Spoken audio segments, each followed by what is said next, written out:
السلام علیکم ورحمۃ اللہ وبرکاتہ۔ آج ہم العربیۃ للطالبین حصہ اول درجہ اولی میں پڑھائی جانے والی کتاب کے سبق نمبر 1 کی 15ویں مشق پڑھیں گے۔ اس مشق کی جو نئی بات ہے، اس کے اندر الفاظ کچھ نئے استعمال کیے گئے ہیں۔ ہمیں تجربہ بڑھانے کے لیے اور ووکیبلری بڑھانے کے لیے یہ مشق لکھی گئی ہے، اور باقی سوال کرنے کا انداز اور جواب دینے کا طریقہ اور رولز، گرامر کے اصول، یہ سارے وہی پرانے ہیں، ساتھ وہ بھی آپ کو کچھ مین بتا دیتا ہوں۔ سب سے پہلے تو دیکھیں جو نئی چیز ہے وہ یہ ہے کہ ماں نفی کے لیے آتا ہے، اور ماں کئی معنی میں استعمال ہوتا ہے، جس میں سے ایک ہے اس کا معنی نافیہ، نفی کا معنی دینا، اور زالہ جو ہے یہ بھی زائل ہونا کا معنی دیتا ہے، جو کہ مفہوماً نفی کا ہی ترجمہ بنتا ہے۔ اور آپ کو پتہ ہے جب نفی اور نفی ملتے ہیں تو وہ مثبت میں چلے جاتے ہیں، یعنی ان کا ترجمہ اب نفی والا نہیں بلکہ مثبت والا کیا جاتا ہے۔ تو سب سے پہلے تو آپ کو یہ گردان آنی چاہیے زالہ والی، ما زال، ما زالا، ما زالو، ما زالت، ما زالتا، ما زلنا، ما زلتا، ما زلتما، ما زلتم، ما زلتی، ما زلتما، ما زلتنا، ما زلتو، ما زلنا۔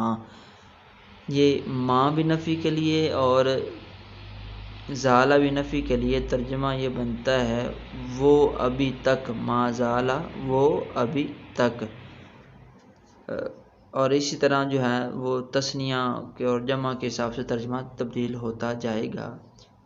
اب مین چیز جو پہلے بھی بتائی گئی ہے کہ سوال کے اندر واحد مذکر واحد مؤنث حاضر کا صیغہ استعمال ہو یا ضمیر استعمال ہو تو جو ہمیں متکلم میں تبدیل ہو جائے گی، تو ہم یعنی کہ جب جواب دیں گے تو اس وقت یہ جو زالہ یزول زالہ کی جو گردان ہے اس سے ہم متکلم کا صیغہ لے کر آئیں گے۔ اور اگر فاعل لفظوں میں ذکر کیا گیا ہے تو پھر ہم ویسے ہی جو فاعل مذکر ہے تو فعل بھی آگے مذکر ہی لائیں گے، اگر مؤنث ہے تو فعل بھی آگے مؤنث ہی لگائیں گے۔ چلے اب ہم مشق کو دیکھتے ہیں۔ التدریب الخامس عشر، 15ویں مشق، اجر التمرین الآتی، آنے والی مشق کا اجرا کرو، کما فی المثالین، جیسا کہ دو مثالوں میں ہے، یعنی دو مثالوں میں جیسے سیمپل کے طور پر اجرا کیا گیا ہے ایسے ہی تم نے کرنا ہے۔ انتا کے سامنے دیکھیں، کیف انتا آپ کیسے ہیں، ما زلت بخیر میں ابھی تک ٹھیک ہوں، حالہ کیف حالہ اس کا حال کیسا ہے، ما زال بخیر وہ ٹھیک ہے۔ دیکھیں سوال میں غائب ہے تو جواب میں بھی صیغہ غائب کا ہی استعمال کیا ہے۔ کیف حالک تیرا حال کیا ہے یا تیرے حال کیسے ہیں، ما زلت بخیر میں ابھی تک ٹھیک ہوں، کیف حالکی تمہارے حال کیسے ہیں، مؤنث کے لیے یہ ہے کہ ما زلت بخیر میں ابھی تک ٹھیک ہوں، کیف حالکم تم سب کے حال کیسے ہیں یا تم سب کیسے ہو، ما زلنا بخیر ہم سب ابھی تک ٹھیک ہیں، حالکن کیف حالکن تم سب کا حال کیسا ہے، یہ مؤنث کے لیے ہے، ما زلنا بخیر ہم سب ابھی تک ٹھیک ہیں۔ یہ مشق تھی جی۔ یہاں پہ اگلے صفحے پر دیکھیں لکھا ہوا ہے حال اسرتی کا، تمہارے خاندان کا حال کیسا ہے۔ تو ہم اس کا جواب اس طرح کے جملے کا دو طرح سے دے سکتے ہیں۔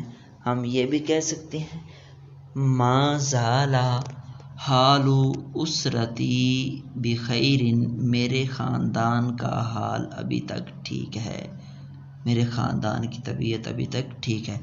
اور یوں ہم فاعل کو محذوف کر کے ایسے بھی کہہ سکتے ہیں ما زال بخیر وہ ابھی تک ٹھیک ہے۔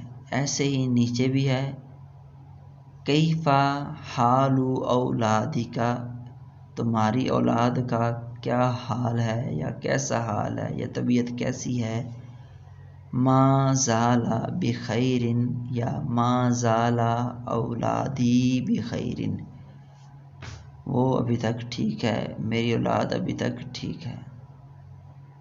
یہ خالتہ لکھا ہوا ہے تو یہ تھوڑی سی مس پرنٹنگ ہے، یہ ہے حالہا۔ کیف حالہا، اس کا حال کیسا ہے، ما زالت بخیر، وہ ابھی تک ٹھیک ہے، یہ مؤنث کے لیے۔ کیف حالکم، تم سب کیسے ہو یا تم سب کی طبیعت کیسی ہے، ما زلنا بخیر، ہم سب ٹھیک ہیں۔ انتن کے آگے دیکھیں، کیف حالکن، تم سب کیسی ہو، ما زلنا بخیر، ہم سب ابھی تک ٹھیک ہیں۔ یہ آج کی مشق تھی، بالکل آسان انداز ہے، اصول آپ کے ذہن میں ہوں تو مشق کو حل کرنا بالکل ہی آسان ہے۔ امید ہے آپ کو سبق سمجھ آیا ہوگا۔ انشاءاللہ اگلے سبق میں پھر ملاقات ہوگی، تب تک کے لیے اللہ حافظ۔